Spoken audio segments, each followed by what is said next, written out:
మన భూభాగం వైపు చేసినటువంటి దాడికి సంబంధించినటువంటి దృశ్యాలు, భారత భూభాగం వైపు ఇష్టానుసారంగా మోటార్ సర్సును ప్రయోగించడంతో మన పౌరులు 3 చనిపోయిన ఘటన కూడా చోటు చేసుకుంది.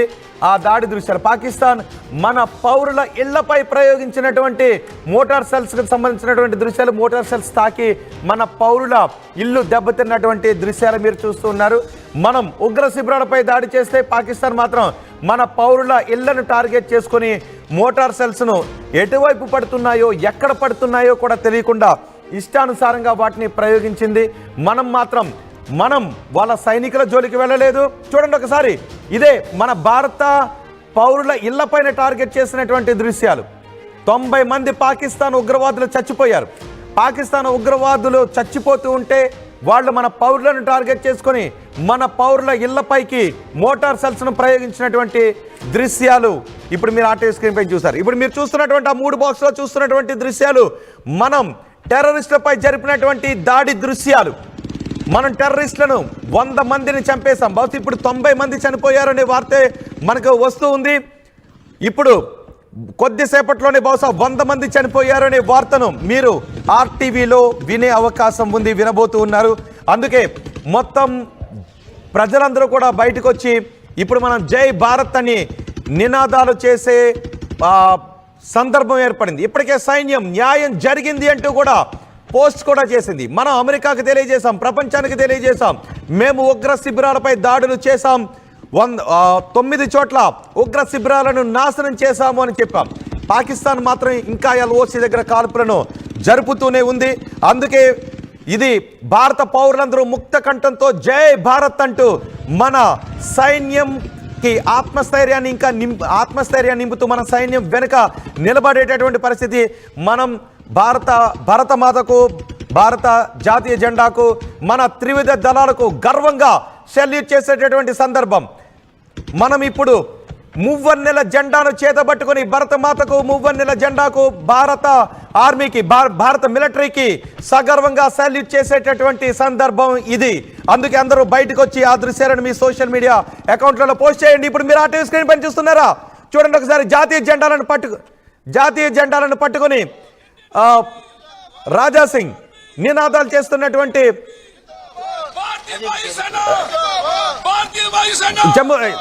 జమ్మూ కాశ్మీర్లో ఓల్డ్ సిటీలో కూడా మనకి జాతీయ జెండాలు చేత పట్టుకొని నినాదాలు చేస్తున్నటువంటి దృశ్యాలు మనకి వస్తున్నాయి. ఇప్పుడు జమ్మూ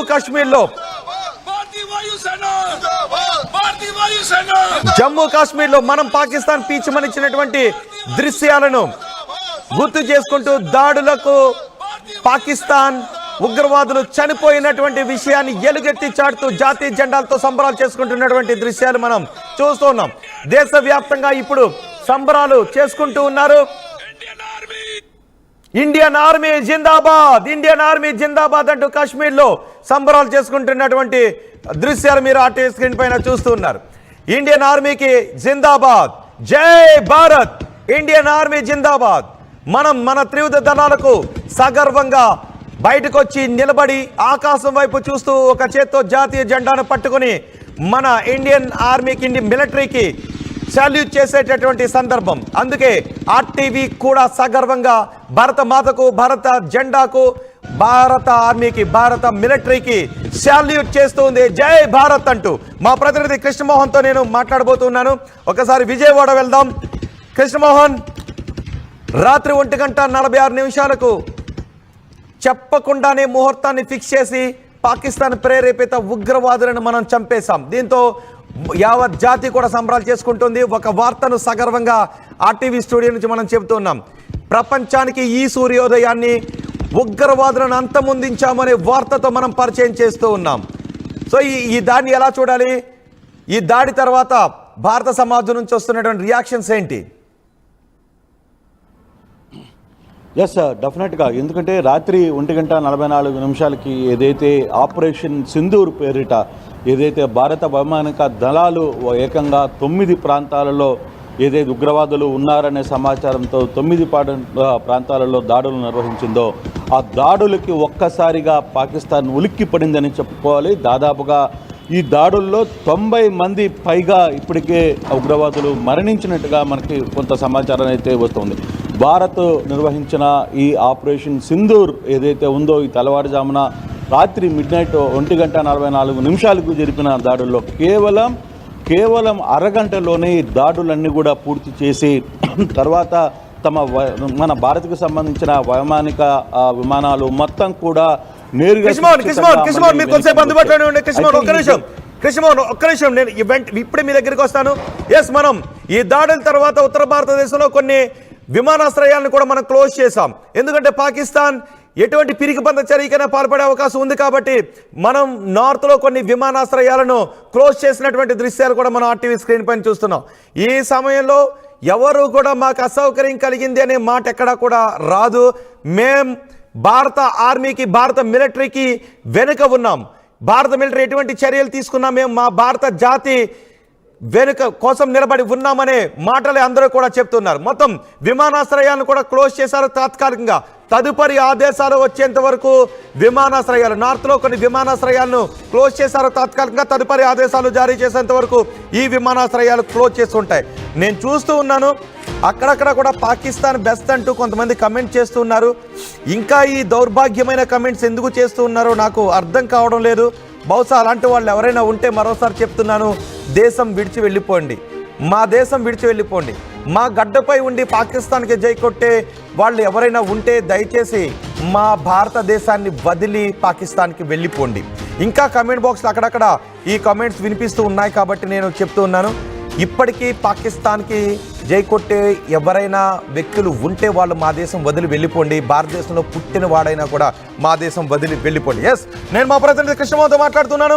కృష్ణమోహన్, ఈ దాడి తర్వాత ఇప్పుడు భారతదేశం చేసుకుంటున్న సంబరాలు ఏంటి? నెక్స్ట్ ఏం జరిగే అవకాశం ఉంది? డెఫినెట్గా అదే బేసిక్గా ఒకటి తెల్లవారుజామున జరిగిన దాడులు ఒకవైపుగా పూర్తిగా కూడా ఆపరేషన్ సింధూరు పేరిట ఏదైతే వైమానిక దాడులు నిర్వహించిందో భారత్, అది కూడా ఒక సర్జికల్ స్ట్రైక్ లాంటి వ్యవహారాన్ని నిర్వహించింది. ఈ సర్జికల్ స్ట్రైక్లో దాదాపుగా 90 మంది దాకా ముష్కరులు చనిపోయారు అనే ఒక సమాచారం భారత్కి అందుతుంది. మరోవైపు కూడా ఈ విమానాలు ఏమైతే వైమానిక దాడుల్లో పాల్గొన్న విమానాలు సురక్షితంగా తిరిగి తమ ప్రాంతానికి చేరుకున్న పరిస్థితి.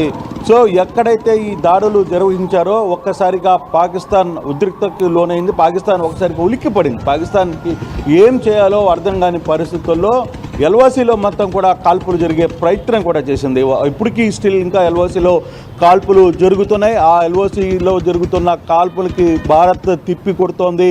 పెద్ద ఎత్తున కూడా కొంత కాల్పులు అయితే జరుగుతున్న పరిస్థితి. అయితే భారత ప్రభుత్వం కొంత అప్రమత్తంలో కూడా ఉంది. ఎందుకంటే తెల్లవారుజామున జరిగిన ఈ స్ట్రైక్ ఏదైతే ఆపరేషన్ సింధూర్ జరిగిందో దాని తర్వాత కూడా ఎక్కడైనా పాకిస్తాన్ కొన్ని విధ్వంసక చర్యలు ఇండియా మీద చేసే పరిస్థితి ఉంది అని ఒక సమాచారాన్ని ఇంటెలిజెన్స్ ముందుగానే గ్రహించడంతో సో కొన్ని విమానాశ్రయాలను కూడా ఎయిర్పోర్ట్లను కూడా కొంత అలర్ట్ చేశారు. కొంత పాకిస్తాన్లోని పంజాబ్లోని అమృత్సర్ ఎయిర్పోర్ట్ను కూడా క్లోజ్ చేయమని చెప్పి తెల్లవారుజామునే చెప్పిన నేపథ్యంలో చాలా వరకు కూడా ఎయిర్పోర్ట్లని అంటే నార్త్ ఇండియాలో ఉన్న చాలామంది ఎయిర్పోర్ట్లని ఎక్కడికక్కడ కొంత అప్రమత్తం చేస్తున్నారు. ఆ ఎయిర్పోర్ట్స్ని కూడా క్లోజ్ చేస్తున్నారు. ఎవరైనా ఈ సమయంలో ఎక్కడికైనా బయటికి వెళ్ళాలి లేదు తమ ప్రయాణాలని రద్దు చేసుకునే దానికి కూడా ప్రభుత్వానికి సహకరించండి అని చెప్పి ప్రభుత్వం కూడా కొడుతుంది. డెఫినెట్గా